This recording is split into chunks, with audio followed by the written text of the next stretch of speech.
इस कार्यक्रम के पुण्यार्चक हैं श्रीमती माया जैन, पुत्र श्रीमान नितिन कुमार जैन, पुत्र वधू श्रीमती मोनिका जैन, कुमारी मिष्टी जैन, कुमारी धरा जैन, नाना नानी श्रीमती सुलोचना भगवान दास जैन, टीकमगढ़ दादा दादी श्रीमान दया चंद्र, हीराबाई, सुपुत्र श्रीमान संजय रजनी जैन, बेटा श्रेयस, बेटी अदिति जैन, समस्त जैन परिवार सागर मध्य प्रदेश, श्रीमती नंदा चंद्र कुमार जैन सोनी, श्रीमती मयूरी गौरव जैन सोनी, सौरभ जैन सोनी, ओजस्व जैन, प्रतिष्ठान विशुद्ध ड्रग एंड सर्जिकल, अशोकनगर विशुद्ध drug and surgical Guna, Vantara fashion आशीर्वाद हॉस्पिटल रोड गुना मध्य प्रदेश, एडवोकेट श्री वीरेंद्र कुमार जी कठरिया एवं श्रीमती कुसुम, राजकुमारी, पुष्पा, मंजू, सीमा, उषा, भूना, वंदना एवं समस्त कठरिया परिवार कुरवाई मध्य प्रदेश। भारतीय संस्कृति में जीवन को ऊंचा उठाने वाले सूत्रों की व्याख्या की गई है, जिसमें हम हर रोज एक एक सूत्र को पढ़ रहे हैं और अपने जीवन को कृतार्थ करने के लिए पुरुषार्थ भी करते हैं।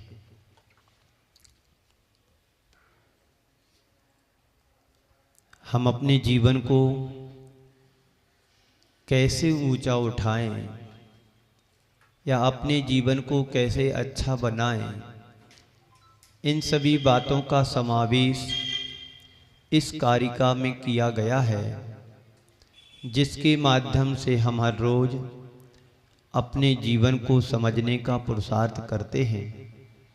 पंडित आशाधर जी ने सागर धर्मामृत में इस कारिका का जो उल्लेख किया है, एक ग्रस्त सदग्रस्त कैसे बनता है। ग्रस्त तो हम बन जाते हैं, लेकिन सदग्रस्त कैसे बनते हैं, एक एक सूत्रों पर हम रोज समझने का कोशिश करते हैं। न्यायोपात्य धनो यजन गुरु गुणुन सदगिस्त्रिवर्गम भजन नन्यो न्यान गुणम तदर्हि ग्रहणस्थान लयो ह्रीम यहाँ युक्ताहार विहार आर्य समेति प्राज्ञा कृतज्ञो बसी श्रवण धर्म कथाम दयालु रघुभी सागार धर्मम चरित। पंडित जी यहाँ पर कह रहे हैं कि न्यायपूर्वक धन कमाने वाला, गुणों में श्रेष्ठ जनों के उपासना करना, मधुर संभाषी होना, धर्म अर्थ और काम रूप तीन पुरुषार्थों के बीच मध्य सम्यक संतुलन बना करके सेवन करने वाला और तीनों पुरुषार्थों के योग स्त्री भवन और ग्राम से युक्त होना। आज तीनों पुरुषार्थों से सहित जो एक ग्रस्त होता है, सदग्रस्त बनता है, उसकी चर्चा आज हमें यहाँ पर करना है। कल चार पुरुषार्थों की बात आपके बीच में की थी, उसी बात को आगे बढ़ाते हुए कहते हैं कि चार पुरुषार्थ हमारे लिए बताए गए हैं जो ग्रस्त जीवन के आधारभूत तत्व होते हैं। एक ग्रस्त जो सदग्रस्त बनता है, वो अपने जीवन में चारों पुरुषार्थों का संतुलन बना करके यानी सामंजस्य बैठा करके अपने जीवन की गाड़ी को आगे बढ़ाता है। धर्म अर्थ काम और मोक्ष, ये चार पुरुषार्थों में धर्म को हम अपने जीवन रूपी मंदिर की नींव समझते हैं। क्या समझते हैं धर्म को? जो हमने जीवन पाया है, जो हमने जीवन लिया है, उसकी नींव यदि मजबूत रहेगी तो तुम्हारे जीवन का मंदिर भी खड़ा रह सकता है, टिका रह सकता है। यदि नींव हमारी कमज़ोर रहेगी तो कितना भी अच्छा तुम महल बना लो, अच्छा फर्नीचर रख लो, अच्छा रंग रोगन डेंटिंग पेंटिंग कर लो, और थोड़ा सा भी प्रतिकूलता उसके लिए मिला तो वो तुम्हारा महल धराशायी हो सकता है। तो संत कहते हैं जीवन रूपी मंदिर की नींव यदि आप समझो तो वो तुम्हारा धर्म है। मोक्ष को उसका शिखर मान करके चलो। बीच की जो स्थिति है वह अर्थ और काम मय मानी गई है।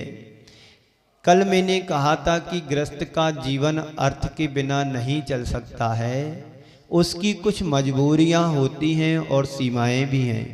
वह धर्म के नियंत्रण से अर्थ और काम का आश्रय लेकर के अपने जीवन को आगे बढ़ाता है और मोक्ष को हमेशा अपना लक्ष्य बना करके चलता है। हर व्यक्ति या कोई बच्चा जब यदि आगे बढ़ता है, कोई एजुकेशन में या कोई भी किसी भी फील्ड में जाता है, तो उसका एक लक्ष्य होता है कि मुझे डॉक्टर बनना है, या मुझे वकील बनना है, या मुझे इंजीनियर बनना है, या मुझे वैज्ञानिक बनना है।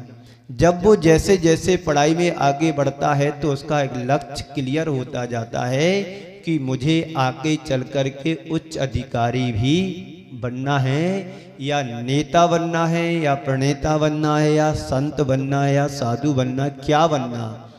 नहीं तो आवारा तो है, सबके रास्ता खुले हैं। तो इसलिए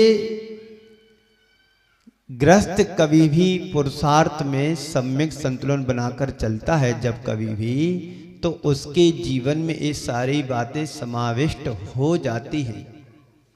उसी बात को आगे बढ़ाते हुए कहा जा रहा है कि धर्म अर्थ काम की सिद्धि के लिए योग्य गृहिणी से जुड़ने की आवश्यकता रहती है।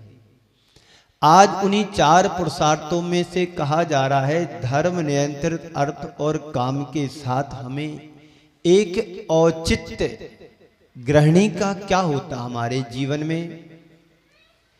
तो गृहस्थ के लिए सीधा सीधा कहा गया है, ना गृहम गृहम इत्याहु गृहिणी गृहम उच्यते।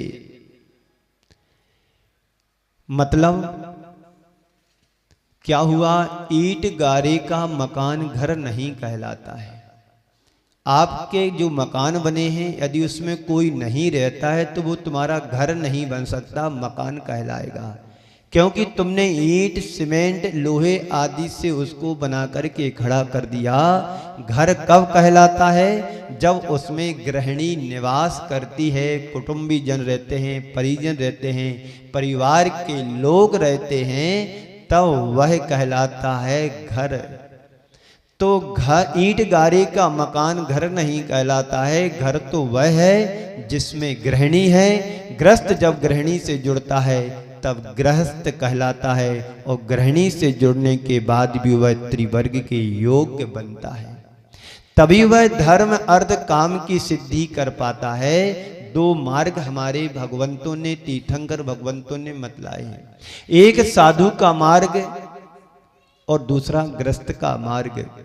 साधु का मार्ग निर्वृत्ति मूलक मार्ग होता है और गृहस्थ का मार्ग अपेक्षाकृत प्रवृत्ति मूलक होता है, क्योंकि उन्हें अपनी जिम्मेदारियों को पूरा करना पड़ता है, अपने साथ और भी लोगों को लेकर के चलना पड़ता है, जिससे उसका गृहस्थपना सुनिश्चित होता है और गृहस्थ की गाड़ी भी अच्छे तरीके से अपने लिए आगे बढ़ा सकता है।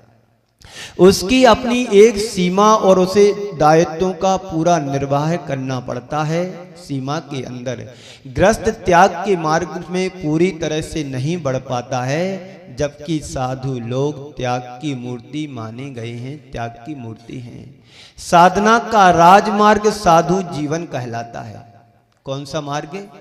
साधना का राजमार्ग साधु जीवन है। उस राजमार्ग पर हर कोई नहीं चल सकता है। जो लोग उस मार्ग पर नहीं चल पाते हैं, उन्हें एक मार्ग बतला दिया गया है, वह है गृहस्थ का मार्ग। गृहस्थ लोग पूर्णता त्याग नहीं कर सकते हैं, साधु के जीवन को धारण नहीं कर सकते हैं, तो उन्हें कहा गया है कि तुम्हें कोई घबराने की बात नहीं है। भगवान महावीर ने उपदेश में कहा भी है कि एक साधु का मार्ग, दूसरा गृहस्थ का मार्ग है। तुम गृहस्थ हो, गृहस्थी को नहीं छोड़ सकते हैं, छोड़ो तो बहुत अच्छी बात है, और यदि नहीं छोड़ सकते हैं तो श्रावक को उचित कर्तव्यों का पालन करते हुए, श्रावक के धर्म का निर्वाह करते हुए अपने जीवन को भी आगे बढ़ा सकते हैं।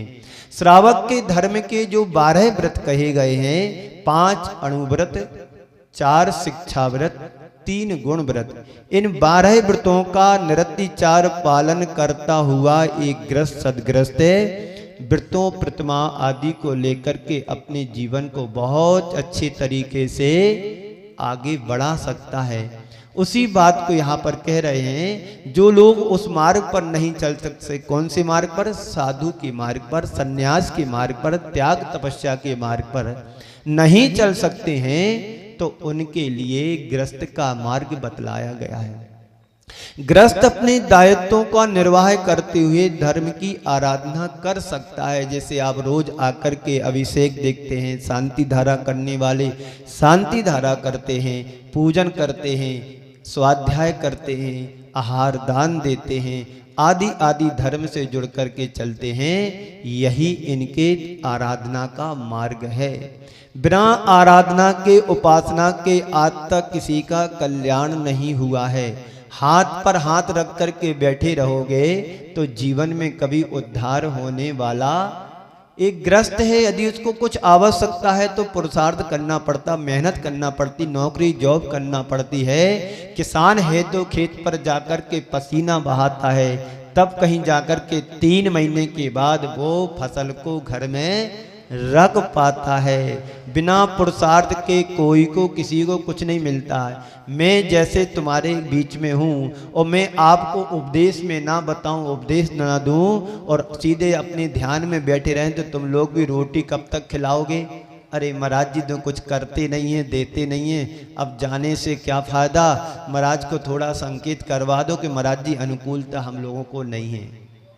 हम लोगों को भी रोटी आप तभी देते हो जब पहले तुम कुछ सुनना चाहते हो। आचार्य श्री के साथ ऐसा कई बार हुआ था कि आचार्य श्री जब प्रथम बार अपने राजस्थान से निकले तो जगह जगह बिहार करके जाते थे, तो लोग ये नहीं पूछते थे कि महाराज श्री तुम्हारा स्वास्थ्य कैसा है, कैसे चल के आए हो, कोई तकलीफ तो नहीं। सबसे पहले माइक लगा देते थे कि ये बोल के जानते हैं कि नहीं, कुछ कह पाते कि नहीं। यदि ये बोलते हैं तो इनको अच्छा आहार करा देंगे, नहीं बोलते तो आहार तो कराना है, बिहार भी। हाँ, तुम्हारे नगर में साधु रुके हो, तुम्हें उपदेश ना दे तो कैसा लगेगा? 1 दिन आओगे, 2 दिन आओगे, फिर उपेक्षा करके आना बंद कर दो कि साधु तो बोलते नहीं है, उपदेश देते नहीं, कुछ बताते नहीं है, अब वहां पर नहीं जाना।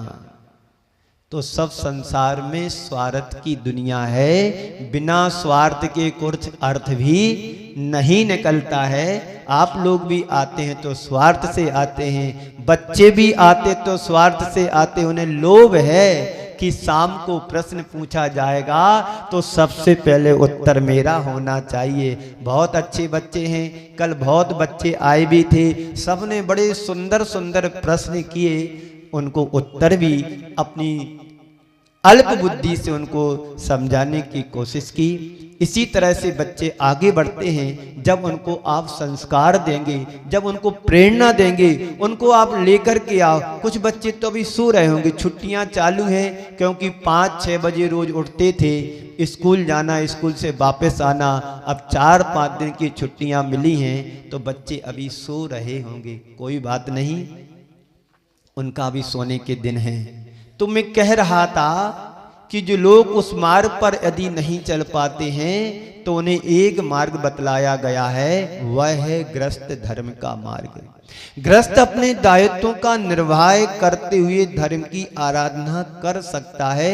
जो गृहस्थ है उसे गृहिणी से जुड़ना होता है। योग गृहस्थ को योग गृहिणी से जुड़ने की प्रेरणा हमारे आचार्यों ने दी है। आचार्य श्री ने एक बार कहा था, ऐसी बात करते करते किसी भी प्रसंग में कहते, वो आचार्य श्री ने ये कहा कि गृहिणी मिलना भी बहुत पुण्य का काम है। एक गृहिणी, संस्कारशील गृहिणी मिलना, स्त्री मिल जाएंगी, पत्नी मिल जाएंगी, जो बार बार हर बात में तनी रहती है, उसका नाम पत्नी है।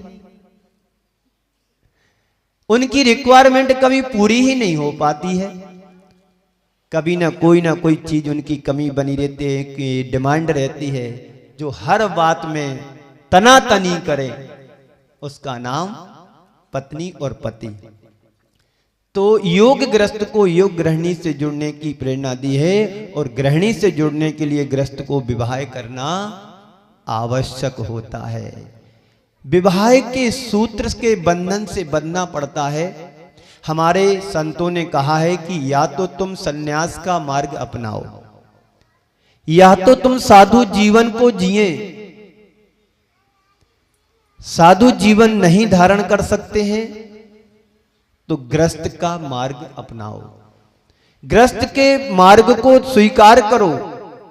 और तीसरा कोई मार्ग हमारे आचार्यों ने नहीं बताया है, बीच का कोई रास्ता नहीं बताया, इसके अतिरिक्त कोई दूसरा मार्ग भी नहीं है। इसलिए भारतीय संस्कृति में बनकर ग्रस्त को मर्यादित जीवन जीने का उपदेश तो दिया गया है, लेकिन विवाह के बिना मर्यादा विहीन जीवन जीने का कोई इजाजत भी हमारे संतों ने नहीं दी। लेकिन आज की जनरेशन वाले बच्चे तीसरा रास्ता भी निकाल लिया। क्यों? वे मीडिया के जमाने में, इलेक्ट्रॉनिक जीवन में जी रहे हैं। आज से 30 साल पहले कोई मीडिया यानी फोन वगैरह कुछ नहीं था। एक घर में तुम्हारे मात्र टीवी चलती थी, जिसमें परिवार के सब लोग एक साथ बैठकर के सीरियल देखते थे, नाटिकाएं देखते थे, और उसमें सामाजिक और पारिवारिक सारी चीजों को सीखते थे। अब हर जितने घर में मेंबर सदस्य हैं उनके पास उतने मोबाइल हैं। अब उन मोबाइल का उपयोग कितना अच्छा करते हैं, कितना दुरुपयोग करते हैं, भगवान ही जाने। कई बच्चे इतने होशियार होते हैं, रहते साथ में हैं, चादर ओढ़ा, ईयरफोन कान में लगाया, अब पता नहीं इनकी दुनिया कौन सी दुनिया चल रही है।